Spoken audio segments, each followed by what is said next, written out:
guys, welcome back to my channel. So today we're just gonna sit down and we're gonna talk about homeschooling again, okay? So I'm gonna update you on some stuff that we're using in preschool for my youngest son, and also how do we school on the road, guys? So we go on vacation, we're homeschoolers, we can vacation any time of the year, right? It doesn't have to be just summer. So we may go during the school season, but how does that look on the road, okay? Because we still have to get school done. So today we're going to talk a little bit about that. So get comfortable and let's begin. All right, so first off, what does it look like to homeschool when you're away from home? So for us, it just depends, okay?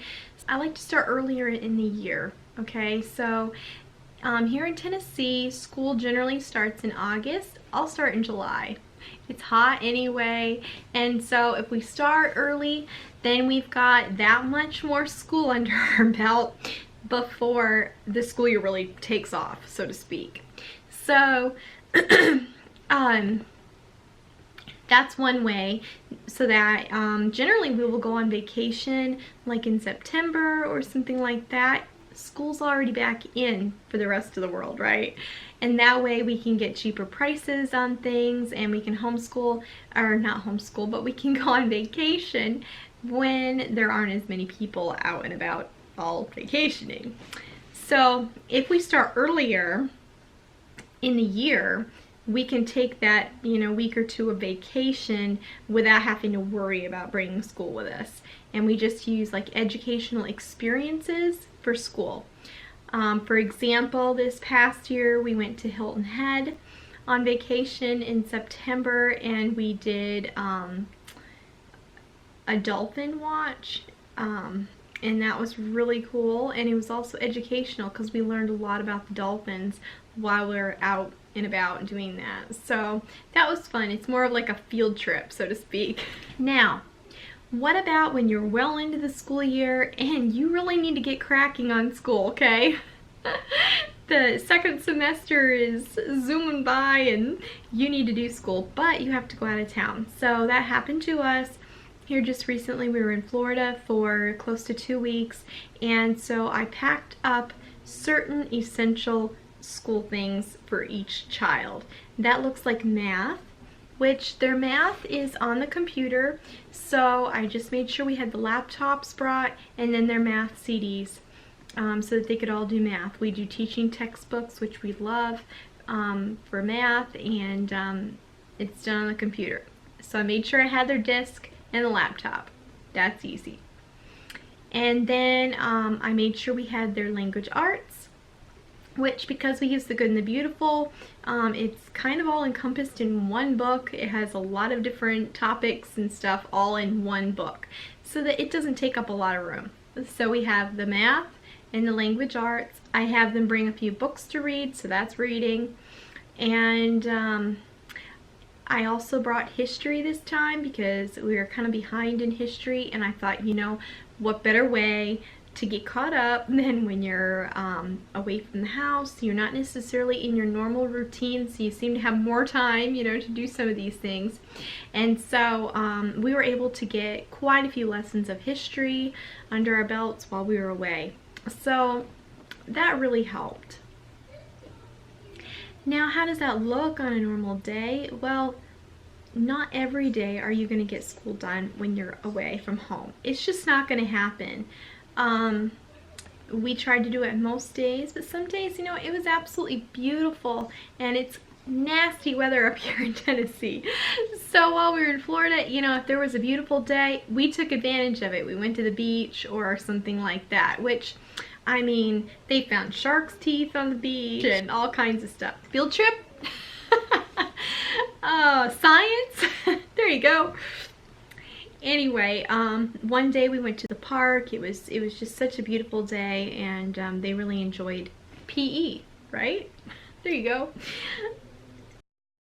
So some days look like that. I'm not as strict when we're away from home because things just aren't going to be the same. They're not going to look the same. So we just take the moments of the day that are kind of the lull, and that's when we just knock school out. The way it looked this time was they did a lot of math in the evening.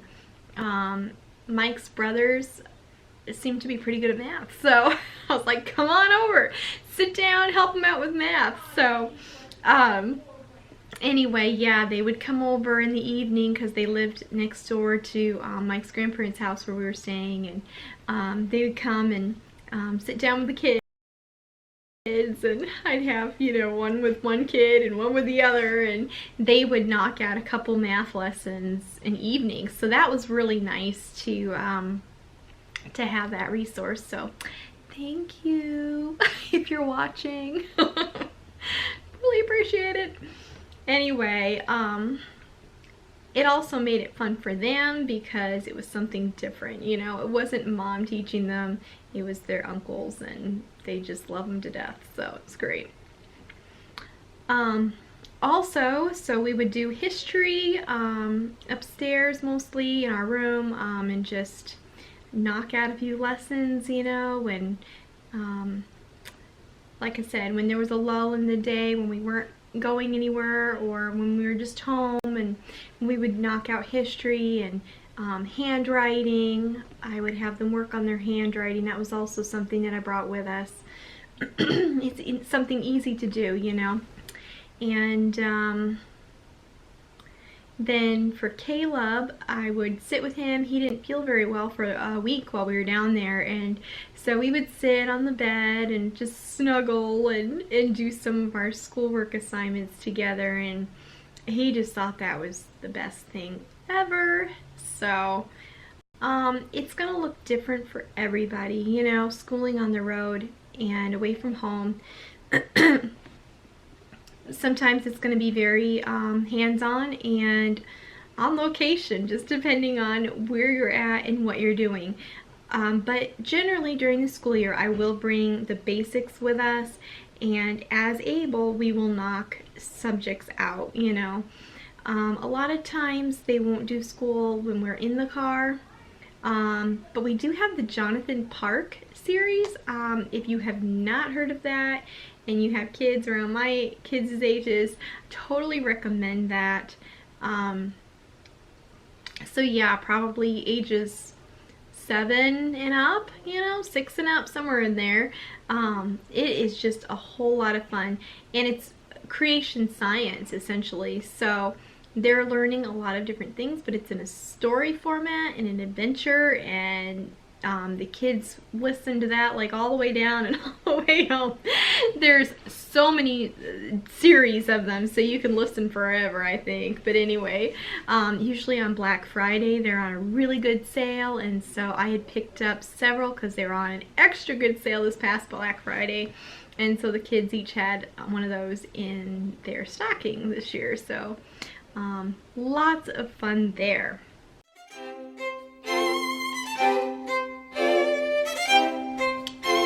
So now let's get into a few of the new preschool things that I've added in. Caleb finished up a bunch of his workbooks, and which, by the way, wow, he's amazing. Like, you know those big fat workbooks, a lot of times, like your kids, at least my kids, didn't even finish them all. This kid finished every single page. Honestly, it was quite impressive. So anyway, while we were in Florida, he was like all out of all of his workbooks and everything, and so it was time to add some new ones. So yeah, Caleb absolutely loves doing his little workbooks, and anyway, yeah, sorry I was interrupted there. But so I did pick up a few new things for him, so he was super excited about that. So I'm going to share with you some of the new things that we found, and I will just kind of like tell you where I got them. So anyway, first off, we've had this one for a little bit now. I don't know, probably around Black Friday-ish. I think it was on sale. It's the new handwriting book by Good and the Beautiful, and it's doodles and pre-writing for littles. It has a lot of really fun little things here, squiggly lines, and grapes and look at this. His favorite cars and trucks to make circles with. And then it even does some counting, like stripes for the bugs. It's just very simple little things here. Tiger stripes, and has fun activities with each one. And then towards the end we start getting into letters. Yeah, it goes all the way through the alphabet. So it's a really fun little book for kids that are, you know, around 4 years old, or even 5, I don't know. Anywhere from 3 to 5. There we go. Oh dear. So I picked up one of these books. Now, I have picked up so many of these types of books for Caleb earlier, and I had showed them in my last homeschool video at the beginning of the school year. I had gotten a bunch at Hobby Lobby, and he loved them and completed every single page of them. So then I had a hard time finding ones that he hadn't done before. So this one is a preschool one. Just says preschool scholar, and skill areas include reading readiness, early math, beginning science, and more. So it has the little fun activity pages, and starts working on letters and colors, which he's good at his colors, but it's great for following directions. Alright guys, I always think these sit-down chats are such a great idea until I sit down to try to do them, and I'm always interrupted. So anyway, my battery went dead on my camera. I need to order a second battery, guys. And then my little guy's here in the room with me, so it's all good. Another one that I got was this Little Thinkers one. It's also by School Zone. I got it on Amazon. They're like $3.99 or something like that. Really cheap. So here, circle the picture that begins with an O, or X the animal that doesn't belong. There's the color of the picture. Hopefully my lighting hasn't changed too much here. Color of the picture by number, like it's color number kind of a thing. So that's really awesome. And they, you know, they have to do like up and down and tall and short. So it's a fun little workbook. Helps them to think there. That this one here, Preschool Math Workbook for Toddlers. It's by Modern Kid Press. Cute little cover here. And basically one side of the page is going to have the number, the word on how to spell the number, and then practice writing the number. So awesome practice. And then the next page will be all about that number. And circle 5 alligators and draw 6 coconuts. You know, just random things here. So anyway, fun little preschool math workbook. This one here I also got on Amazon. It's by Highlights. They do preschool, kindergarten, first grade, and second grade, just learning workbooks really. So just fun pages to do here. Lots and lots and lots of them. So he'll have fun with that. Then I got home and I had gone to Aldi, you know, to stock up on my groceries, and they had a couple of things there for pretty cheap. This one here was by Good Grades Preschool 320-page workbook, ages 3 to 5. Just fun stuff, you know. Count the strawberries, write the numbers, colors, shapes, the alphabet. Lots on the alphabet, and then like beginning phonic sounds, rhyming, that sort of thing. Letters, numbers, first words, colors, and shapes. So that was at Aldi. May still be there. And this was also at Aldi, and they had a bunch of them. I actually have quite a few of them. There's like shapes and colors, and I think there's a couple other ones. But anyway, this one here is mathematics.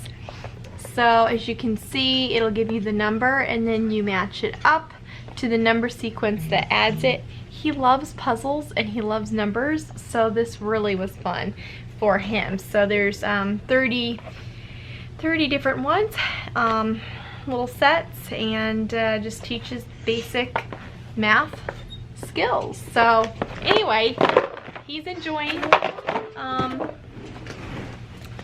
these new items, and honestly, I mean, probably cost 20 bucks or something for all of this, and he'll have a lot more fun times with that, you know, throughout the rest of the year and until he's done.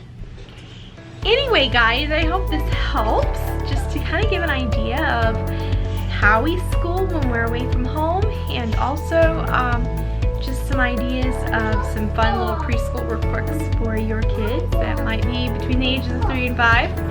If they're anything like my little guy, he just loves the little workbooks and, you know, just loves to have something to do with the big kids. So anyway, these are also little workbooks that your older children can work with younger brother or sister with, so that's always fun as well. Anyway, I hope you guys enjoyed today's video. In the comments below, let me know how you homeschool, if you do homeschool, how you do it when you're away from home. Do you school year round? That's something that we've thought about quite a bit as well, is just schooling year round. That way you don't have to worry about it so much when you're gone from home. So anyway, yeah, I'd be interested to know in the comments your style of schooling, and if you school year round, how you handle homeschool when you're on vacation, if it happens during the middle of the school year and you really need to get some work done, what you bring with you, do you school in the car, how does that look for you guys? So anyway, if you enjoyed today's video, give it a big thumbs up, hit that subscribe button if you haven't already, and if you have, thank you. So glad you're here, and we'll see you guys next time. Bye. Okay, put the cereal on the ladder. Do you see the A? The big A? You put the cereal in the cereal bowl. Good job. All right, now I want you to find the C. K. What are you doing? You eating it? Find the C. K. There's 2 of them, big C and baby C. Oh yeah. There you go. Good job. Good job. Do you see the big C? Yes. Okay. Where? It's right here. No, that's not the big C. Where's the big C?